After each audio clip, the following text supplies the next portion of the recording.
Mi nombre es Salvador Figueroa, de la Escuela Preparatoria número 1 de la Universidad Autónoma del Estado de Hidalgo. El día de hoy vamos a presentar el tema Guerra de Reforma para la asignatura de Análisis Histórico de México.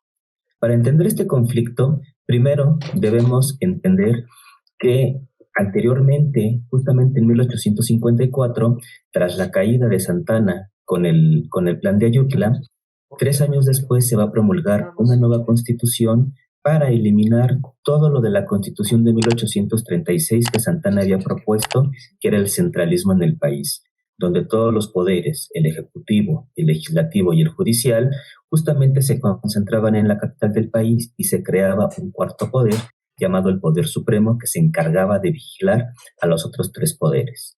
Justamente en 1857 lo que va a suceder es que se va a crear una nueva constitución para regresar al federalismo de 1824. Para ello, también se van a incorporar algunas leyes, como lo son las leyes de reforma, como la Ley Juárez, la Ley Iglesias, la Ley Lerdo, la Ley Ocampo, la Ley Lafragua, que entre otras cosas, por ejemplo, la Ley Lafragua promulgaba lo que es la libertad de expresión sin necesidad de ser sancionado por ello.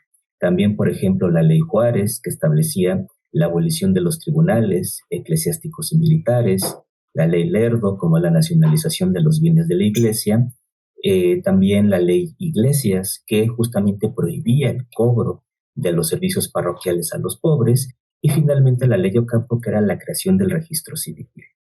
Todo esto era demasiado liberal para los presidentes en turno, como por ejemplo Ignacio Comonfort, que a pesar de que era un presidente liberal, era un presidente liberal pero no radical como Juárez, sino que era un presidente liberal pero moderado, que trataba de mediar la situación entre liberales y conservadores en este momento histórico de México.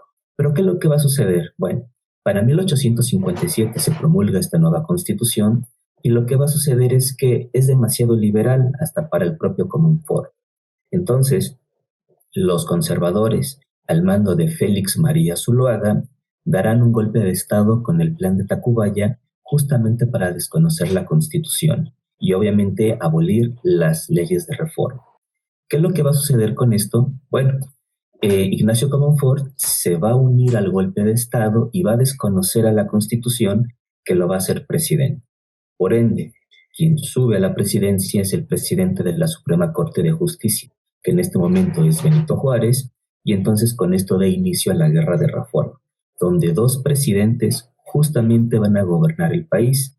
Por los liberales será Benito Juárez y por los conservadores Félix María Zuloaga.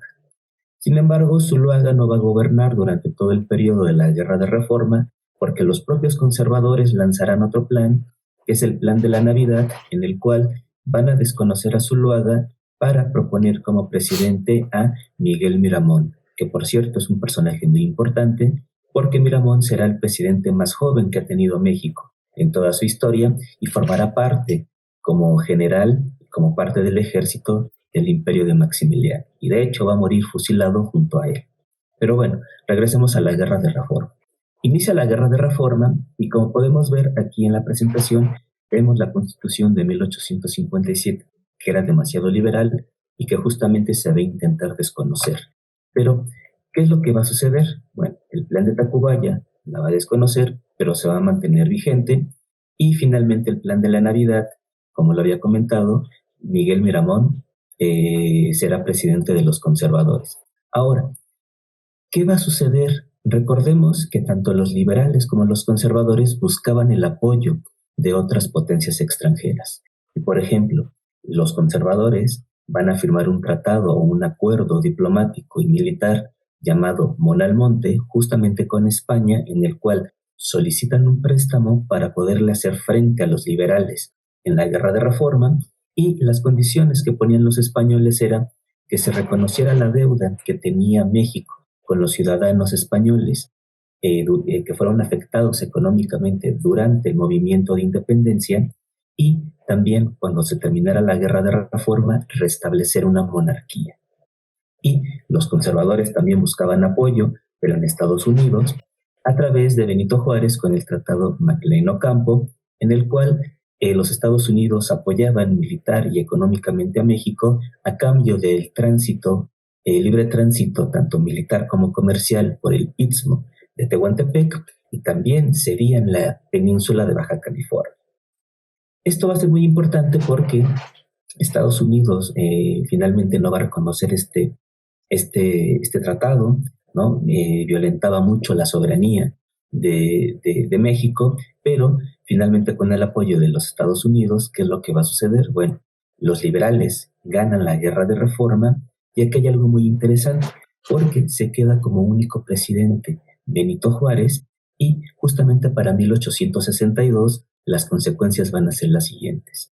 Juárez desconoce la deuda que tiene con España por este tratado llamado Monalmonte y no tiene dinero para pagar, suspende el pago de la deuda externa tanto a Inglaterra, que ya se le había solicitado un préstamo previamente durante el mandato de Guadalupe Victoria para industrializar México y tratar de capitalizarlo y convertirlo en un país de primer mundo, justamente como ocurría durante la Revolución Industrial en Inglaterra, y también ya se le debía a Francia por la deuda de un pastelero con la Guerra de los Pasteles.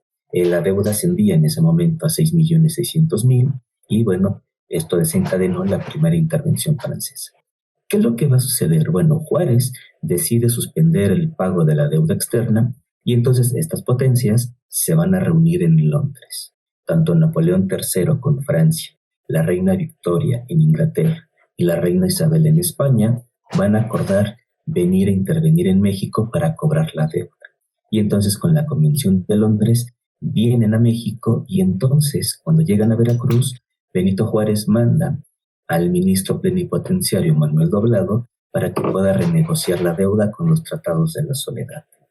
España e Inglaterra lo que van a lograr es que se llegue a un acuerdo para poderles pagar después, pero Francia va a decidir intervenir en México para tener una mayor presencia militar y comercial, económicamente hablando, en América, y entonces viene lo que se conoce como la segunda intervención francesa. Les agradezco su atención. Este video es presentado por el Sistema Ciencia Garza Educativa de la Universidad Autónoma del Estado de Hidalgo.